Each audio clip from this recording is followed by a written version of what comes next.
Well, good morning, YouTube. That's like a Canadian accent with a German inflection.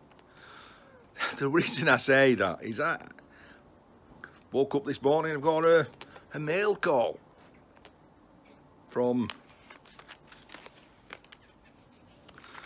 can't do this one handed. It's from Dan, K&D Scrapping. Mail par avion. Avion. See, I can do a little bit of the foreign language if I need to. Oh, come on, Dan. I've got 2 T's in my name. Do you never watch my videos? Right, so there we go. K&D Scrapping. A very underrated scrapper, very hard-working scrapper. So if you guys don't know Dan, get over there. He's got some very useful tips and tricks on taking things apart. Oh, taking it bits. And that yard, I know that yard so very well. Seen it loads of times. And I thought, I have an idea here. So I thought, I took his sticker out. What happens if I put my sticker back in and I write on the envelope, dot at this address, return to sender? That means I can get my sticker sent back to Canada free of charge. Now, you'd think that was easy, wouldn't you? Okay, you just get a bit of masking tape. This stuff.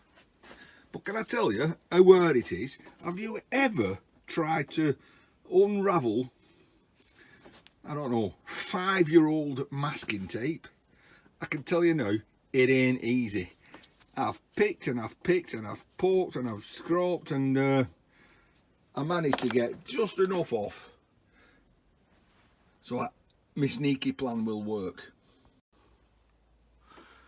See, as always, up here for dancing,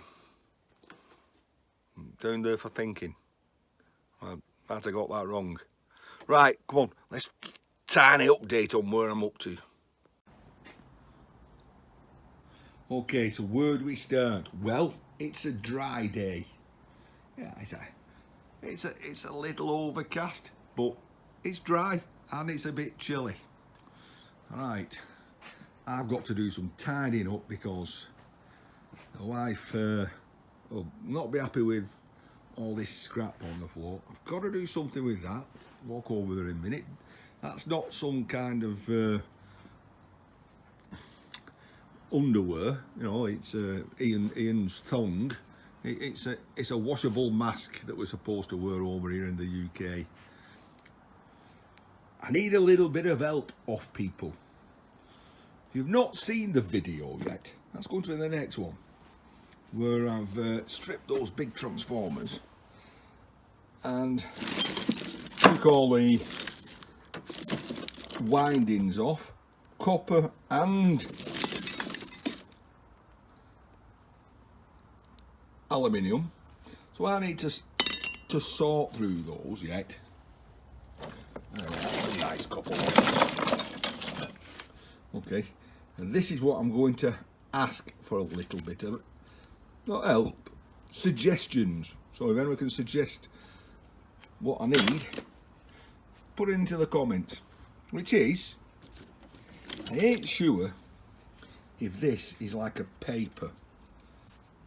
Now, I've done this in the past. I basically had a belt sander going, or a grinder with an abrasive pad on, and I basically just run one side across it and it rips one side off, and then I peel them apart. That is full. The weight,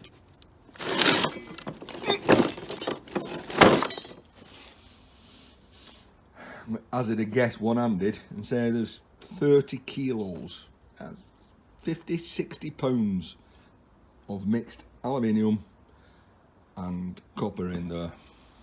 Right, but I've got to strip those strands.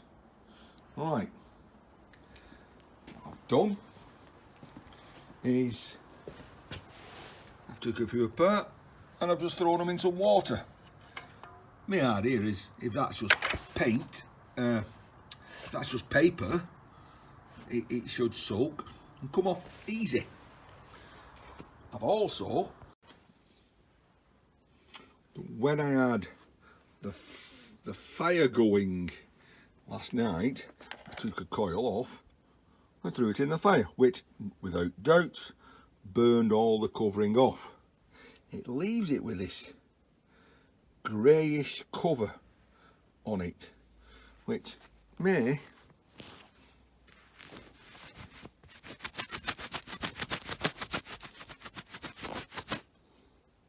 it does kind of rub off.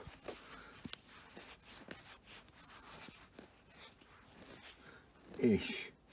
So I've cut some of that off and I've thrown it in a little jar of vinegar.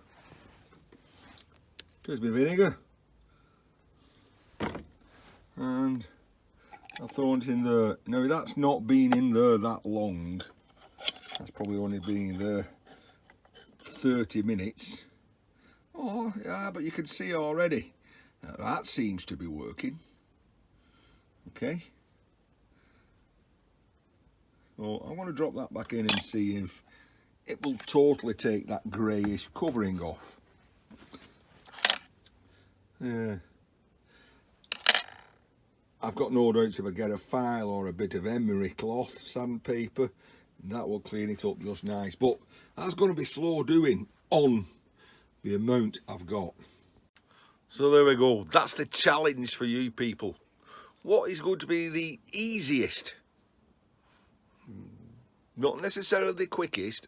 You know, if I could soak it in a bucket of water for a week and then the paper just falls off, that's the easiest. Don't have to be quickest. Way of getting this, well, I'm not sure if it's paper or like a plastic covering. I'll only know that if the experiment with the bowl of water works or not. If you've got any ideas, stick it in the comments. Right, got another problem. See what my missus has done? She's lined the bins up, which we used to go that way. She's lined them up that way. I think she's done that because she knows I won't hide things behind the bins because I'll scratch the garage door. And if I scratch the garage door, then it'll be down to me to paint it. So that's what she's done. So she's now uncovered this, which I need to do something with. That is a big 4 foot by 4 foot mirror I need to sell or get rid of. That's just some big sheet of plastic I use here and there, whatever. Right, and now I've got a car full of stuff. That's just firewood. So I'll pull that out.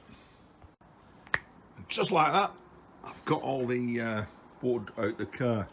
Now, you all know I make wood burners out of gas bottles. When I made the camper van wood burner, this one, the windows I make out of this perforated sheet. Okay, but don't come across it often.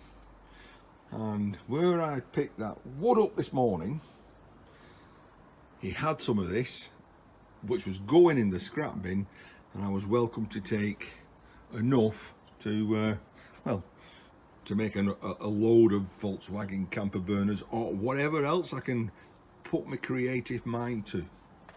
And speaking of creative mind, he was also throwing all this chain away. Only problem about that is they're all short lengths. That is a 2 foot flag, so they're 2 foot 6 inches long.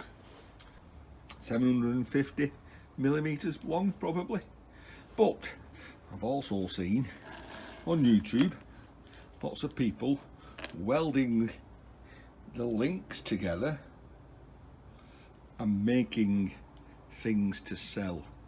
Now, I can do that. If it's there and it's going, it's more useful to me to make something, to make some money, than it is to just weigh it in. It's galvanized, which is not good when you galvanize it, when you're welding galvanized, but I may coil piece up, throw it in the fire and see if it burns the galvanizing off. Right. Oh my goodness, that's my neighbour, and I'm shouting at him saying, come on, it's not even December and he's putting Christmas tree decorations up. Christmas decorations. Sid, you're letting the side down, mate. Say hello to the world of YouTube.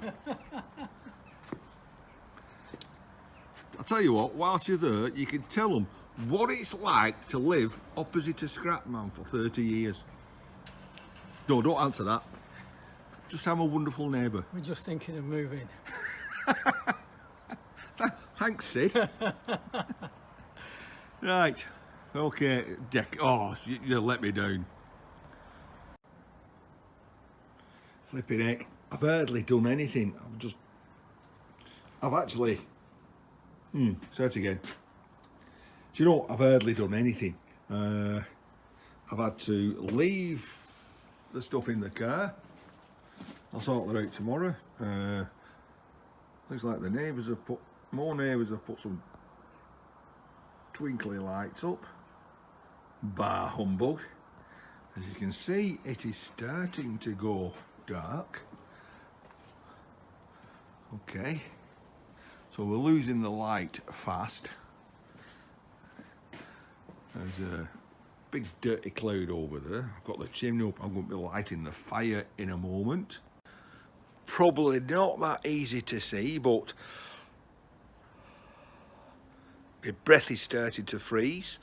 But at least I'm not like those people in Canada, you know, who's wake up and they've got 18 inches of snow overnight, you know. So got to be thankful for that. Right, I've got to crack on. See you around everywhere. Well, there we go. That's all that wood chopped up. Whoosh. I got that there, and some more there, and blocks there. All them like compressed sawdust blocks that you get between wood, and we got some more there. And if you're wondering why I'm sounding like I'm in pain, that's because I was splitting this pallet up. I got one side off. I ate that piece, because I've just sawn it up. I ate a big long piece on one end, and then physics says that if you hit something at this end and it's long, then if you hit that way, how do I explain that? If you hit something on this end and it's long, then if that bit goes that way, yeah, and that bit comes this way, well, look what's sticking out of them. So I hit that end that way, that end swung round, and my bucket had stuck straight into my knee. Oh, pain. Fortunately, it's not very tall, but it is rusty, so I'm probably going to die of tetanus now. So there you go, Ian in pain. I'll see you about.